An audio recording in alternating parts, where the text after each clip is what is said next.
In the heart of Lagos, there was a lady named Tolani. Tolani had always lived a life many envied. She was married to Femi, a successful businessman who loved her dearly, but it was never enough. There was always something more. She wanted something that others had, but she couldn't have. Tolani's wealth was obvious. She owned luxurious properties, drove the best cars, and wore clothes that made heads turn wherever she went. But even with all of that, she never felt contented. It wasn't that she wanted more. It was that she wanted what others had, what they shouldn't have, in her mind. One day, while Tolani and Femi were in the car driving through the bustling streets of Lagos, she spotted a woman at the market, her clothes ragged and shoes torn. The woman, despite her hardships, had a small child who clung to her. Tolani's eyes narrowed. Why would she be happy despite her condition? It was an immediate pang of envy, like a fire sparked in her chest. How could she be happy with so little? Tolani thought, her eyes now fixed on the woman's worn-down clothes and the child's innocent face. "Are you okay, darling?" Femi asked, sensing the sudden change in her mood as he glanced over at her. Tolani snapped out of her thoughts. "Yes," she lied, brushing a stray lock of hair from her face. "Just thinking about some things." Femi didn't know it, but this was the moment Tolani's jealousy was growing into something darker. She didn't just want things, she wanted to feel superior, to feel like she had everything. Later that day, they visited a popular restaurant for dinner. Tolani, feeling particularly hungry, ordered a plate of fried rice with chicken and plantain, but as they sat at their table, she noticed a couple nearby. The woman was eating fried chicken and chips, looking perfectly content. The sight of it instantly triggered a shift in Tolani's mind. "Femi," Tolani said suddenly, her voice sharp. "I think I'll have what she's having. Fried chicken and chips, please." Femi looked at her in surprise. "But you just ordered fried rice and chicken." "I know," Tolani replied quickly, "but I want what she has." Her tone was final, as though it was the most natural thing in the world to change her mind on a whim. Femi sighed, frustration evident in his voice. "Tolani, this is the embarrassing attitude I keep telling you about. You're always changing your mind because you see someone else with something." Tolani, though, was already lost in the idea of eating exactly what the other woman was having. It didn't matter that she could afford anything she wanted. In that moment, it was all about wanting what others had, even if it was just a simple meal. Femi shook his head, but said nothing more. One Saturday morning, their neighbour's daughter was getting married. The street was buzzing with celebration tents, music, perfume, and joy. Tolani stood by the window, watching as guests arrived. The bride, glowing in her lace gown, stepped out of the car, surrounded by cheers. "See how everyone is staring," Tolani murmured bitterly. "Even I didn't have that kind of wedding," Femi chuckled softly. "Tolani, that was 5 years ago. We're blessed. Let the girl enjoy her day." But Tolani's face hardened. "Femi, do you see her jewelry? That diamond set must be from abroad. I wish I had something like that." Femi sighed. "You have gold, Tolani. You just never see it because you're too busy counting someone else's blessings." She turned away sharply, ignoring his words, but deep inside, the bitterness grew. A few weeks later, they attended a church Thanksgiving service. The atmosphere was filled with gratitude, testimonies of healed sicknesses, new jobs, and restored families. When it was time for offering, a woman named Mrs. Ajayi danced joyfully to the altar, holding her baby, a child she had waited 9 years for. Everyone clapped. Tears filled Tolani's eyes, not out of joy, but envy. She leaned close to Femi and whispered, "See how everyone is clapping for her? If it were me, they'd say it's because of my husband's money." Femi frowned slightly. "Tolani, you're missing the point. She's thanking God. This joy isn't about show-off, it's about grace." Tolani forced a smile, but said nothing. The joy of others had become her bitterness. One afternoon, Tolani went to her usual luxury salon in Lekki. As she sat under the dryer, another woman entered, tall, graceful, her hair sleek, her nails polished to perfection. The woman's friends swarmed her, complimenting her designer bag and her diamond wristwatch. Tolani's heart clenched. "Who's that?" she asked the stylist casually. "Oh, that's Mrs. Obafemi," the stylist said. "Her husband just opened a new branch of their company in London."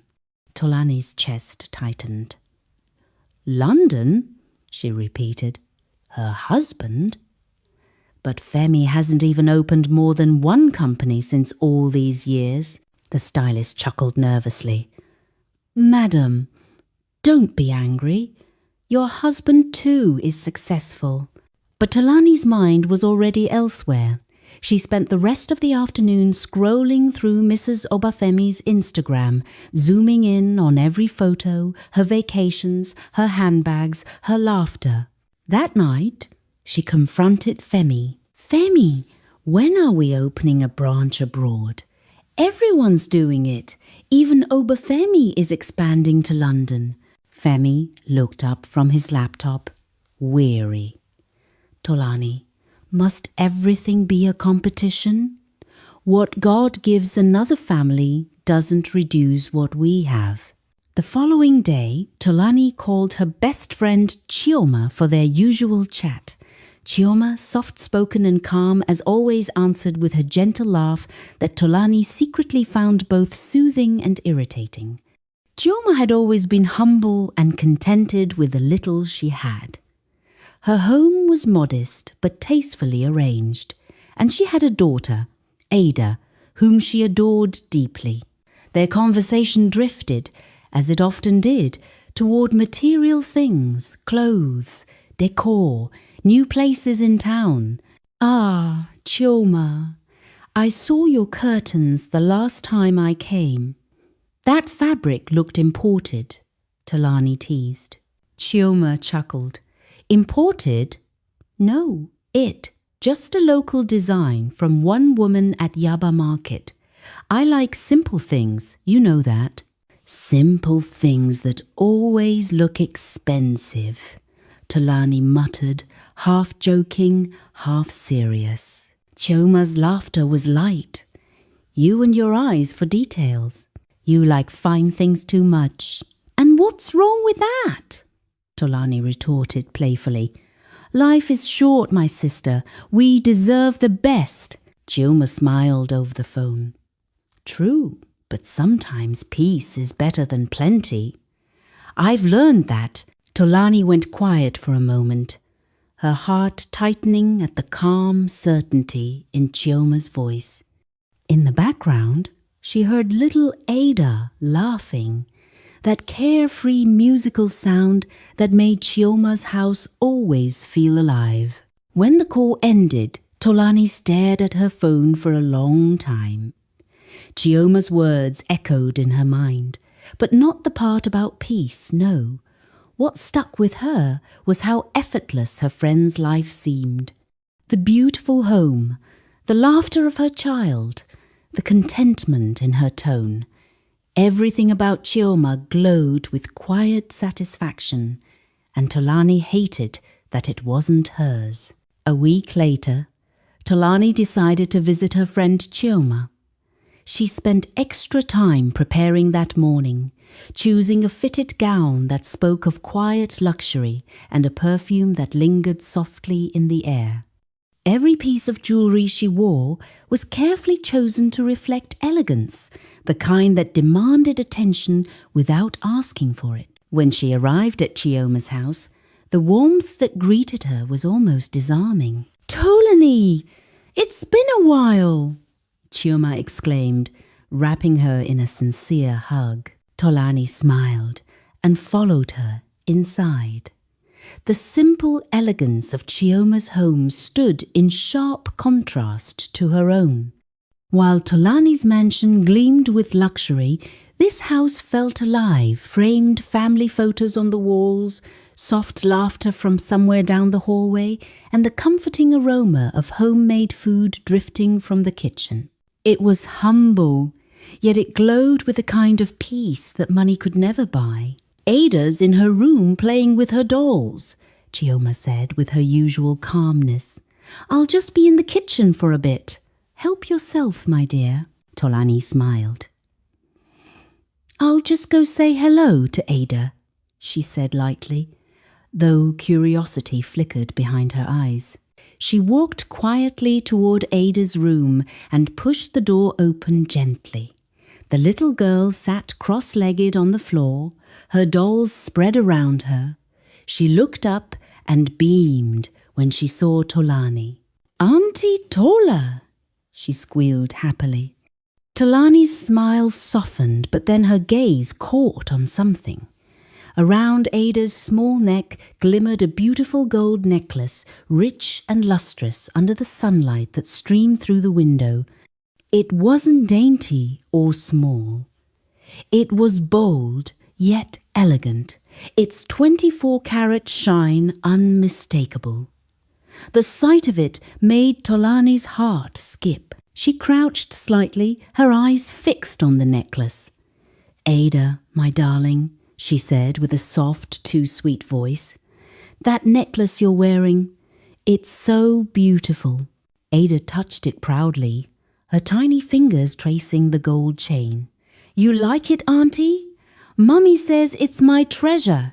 Tolani's smile faltered for a split second. Treasure. The word echoed in her mind like a whisper she couldn't silence. She forced a laugh. "Ah, it suits you perfectly, Ada. You look so beautiful." The little girl giggled, completely unaware of the storm brewing behind Tolani's calm expression. Just then, Chioma walked in, balancing a tray of drinks. She smiled at the scene. "I see you've found Ada," she said warmly. "That necklace, she's had it since she was born. I only keep changing it into finer ones as she grows." Tolani nodded absently, her gaze still fixed on the shimmering gold. "It's lovely, Chioma," she murmured. Chioma chuckled. "It's our treasure," she replied. Tolani barely heard the rest of what Chioma was saying. Her mind was already plotting how she could make that necklace hers. They chatted for a while, and Tolani, as always, took her time admiring the things Chioma had. Chioma, ever generous, offered Tolani some of her clothes and bags, knowing Tolani's usual pattern of taking things. And, as expected, Tolani accepted them without hesitation, knowing that Chioma would never refuse her. "I love this bag," Tolani said, holding up a simple but beautiful handbag Chioma had. "It's perfect for my trip next week." Chioma smiled. "Take it, Tolani." Tolani grinned to herself, pleased by how easy it all was. The more she took, the more she wanted. And now she had her eyes set on the necklace, the one thing that Chioma could never give her. Tolani spent a little more time with her friend before excusing herself. "It's been lovely seeing you both," she said, standing up. "I'll stop by again soon." As she walked out of the house, her thoughts were consumed by the necklace once again. That night, Tolani tossed and turned on her wide, luxurious bed, sleep refusing to come. The image of Ada's neck, glimmering with that 24-carat gold necklace, burned behind her closed eyes like a flame she couldn't put out. Every time she blinked, she saw its glow, its perfection, bold yet elegant, and the way it had shone effortlessly against the child's skin. It wasn't just gold to her anymore. It was a symbol of everything she lacked, everything she craved. The next day, she visited a jewelry store to find necklace. But on getting there, she couldn't get the original. They only had the replica. She held the replica in her hands, marveling at how perfect it was. Though it wasn't real gold, it gleamed as brightly as the original. The weight of it felt right. This necklace would be her key to the admiration she craved. She didn't hesitate. She paid the price and slipped the necklace carefully into her purse. Her heart raced as she left the store. The plan was clear. She would visit Chioma again, and this time she would take what she wanted. 4 days later, Tolani arrived at Chioma's home. The warm scent of home-cooked food greeted her as usual, but all she could see was Ada sitting quietly, the real necklace glinting around her neck. Tolani's breath caught in her throat. This was the moment she had dreamed of. She greeted Chioma with a bright smile, her mind focused on one thing. Tolani knelt beside Ada, pulling out the snacks she had brought to distract the little girl. "Here you go, sweetheart," she said softly, handing over the treats. Ada's eyes sparkled with joy as she eagerly began to eat. Tolani watched as the child's attention shifted to the snacks, giving her the perfect opportunity. Chioma, as usual, left them, as she so much trusted her friend, not knowing she came with an evil mind. With careful hands, Tolani reached for the necklace. It was heavier and colder than she expected, the 24-carat gold catching the light and making her pulse race. Swiftly and silently, she unclasped it from Ada's neck. Her hands trembled as she replaced it with the replica necklace she had brought. The fake necklace felt lighter but looked the same. No one would know. Tolani stood up, her heart racing. She looked at the innocent smile on Ada's face, now wearing the fake necklace. A wave of satisfaction and triumph washed over her. Tolani felt fulfilled. She had what she wanted. The beautiful, shining necklace was hers. She imagined herself wearing it at parties, all eyes on her, whispers of admiration everywhere she went. With a quick excuse, Tolani left Chioma's house, clutching the real necklace tightly in her purse. As she drove home, she couldn't help but smile. The necklace was no longer just a dream, it was hers.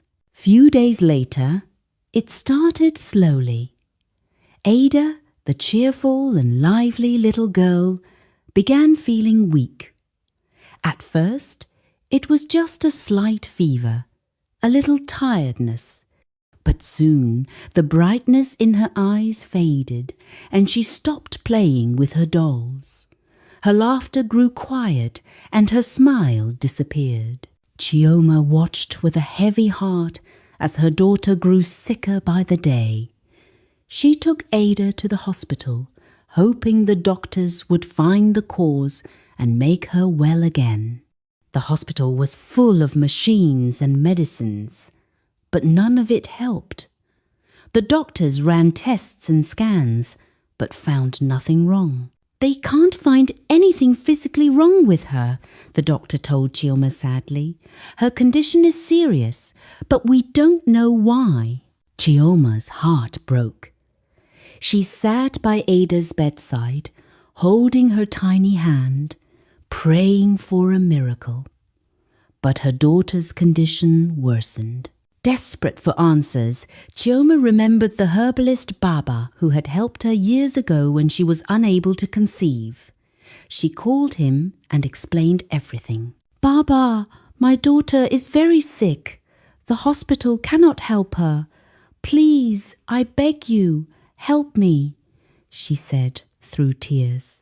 Baba's voice was calm but serious. "You have broken the agreement, my daughter," he said quietly. "The necklace your daughter wears is not just jewelry. It is a powerful protection. It must never be removed." Chioma's tears stopped. "I did not remove it," she cried. "It has always been on her neck." "The oracle never lies," Baba said firmly. "The necklace has been taken off. Someone has changed it. That is why your daughter is sick." Chioma's heart froze. She kept thinking of the person that might have removed the necklace. Chioma spoke quietly, but with tears. "Whoever took my daughter's necklace and replaced it with a fake one, may you never find peace. May trouble follow you wherever you go. May your life be filled with hardship, and may you never bear the joy of children." Baba said, "If you want your daughter to be well again, go and replace the necklace as described for you years ago." With a heavy heart, she sold some of her valuable property and bought a brand new, original 24-carat gold necklace, the exact one the herbalist had described years ago. She put the necklace carefully back on Ada's neck. Days passed, and slowly Ada's health began to improve. The brightness returned to her eyes, and her laughter came back. She was healing. But the peace did not last for Tolani. From that day forward, Tolani's life became a series of disasters. Her business began to fail. Shipments of her goods were lost. Her cars broke down one after another. Her health worsened, and she faced difficulties she had never imagined. Worst of all, Tolani and Femi's marriage began to crumble. The happiness they once had disappeared under the weight of problems and misfortunes. No matter what she tried, peace never came. Tolani was trapped in a cycle of calamity. One rainy afternoon, overwhelmed and desperate, Tolani found herself stepping into the humble church near her home. The cool air inside the small building was a sharp contrast to the storm raging inside her heart. She approached the pastor after the service, her eyes red from sleepless nights and tears she refused to shed in public. "Pastor," she whispered, voice cracking, "I don't know what's happening to me. Everything is falling apart. My life is filled with trouble, and I feel lost." The pastor looked at her carefully, seeing the pain etched deeply on her face. He sighed gently and said, "Tolani, sometimes the troubles we face are not just by chance. They are the result of what we have done, sometimes without even knowing the full weight of it." Tolani's heart skipped a beat. She nodded slowly, waiting for him to continue. "You have caused pain to someone very close to you. Someone has cried because of your actions. And within your possession is something that does not belong to you," the pastor said quietly. "I want you to think deeply about what you have that might be bringing this pain into your life." Tolani's mind raced. The necklace. The necklace was the only thing she had taken that belonged to someone else. "You must return what you have taken," the pastor warned softly. "Until you do, your life will remain unsettled. Reflect on your heart, Tolani. Seek forgiveness and make things right. Only then will you find peace." Tolani left the church feeling both fearful and confused. The pastor's words echoed in her mind. She had made Chioma cry, stolen from an innocent child, and now her own life was full of darkness. She knew what she had to do, but was she ready to face the consequences? The door opened, and Chioma stood there, her face calm but serious. Tolani's eyes filled with tears, and she struggled to find her voice. "Chioma, I am sorry, truly sorry," Tolani began, her voice breaking. "I was wrong to take your daughter's necklace. I didn't understand what it meant. Please forgive me." Chioma's eyes softened just a little, but her tone was firm. "Tolani, that necklace is not just jewelry. The herbalist told me to buy the most expensive gold necklace for Ada. Do you think I'm daft enough to let my child wear cheap gold? No, that necklace is our treasure, our protection. It carries power, and it's why Ada has been healthy and happy all these years." Tolani swallowed hard, feeling the full weight of her mistake for the first time. Her greed had hurt not just a child, but the trust between friends. Femi said, with his face grave. "Tolani," he said slowly, "I have followed you here because I need to say this. I am no longer interested in marriage. You have used your greed and lack of contentment to ruin everything we built together over the years. Our marriage is over." Tolani's heart shattered. The life she had taken for granted was crumbling. Femi's words pierced her like a knife. Chioma looked at Tolani with a heavy sadness. "Your greed has brought destruction. This is the price you pay." Tolani fell to her knees, tears streaming down her face. The necklace, the envy, the lies, all of it had led her here. She had lost everything. Her life, once full of wealth and promise, was shattered by her own greed. As Tolani's world crumbled around her, she learned the hardest lesson of all, that no amount of gold or stolen treasure can buy true happiness or peace.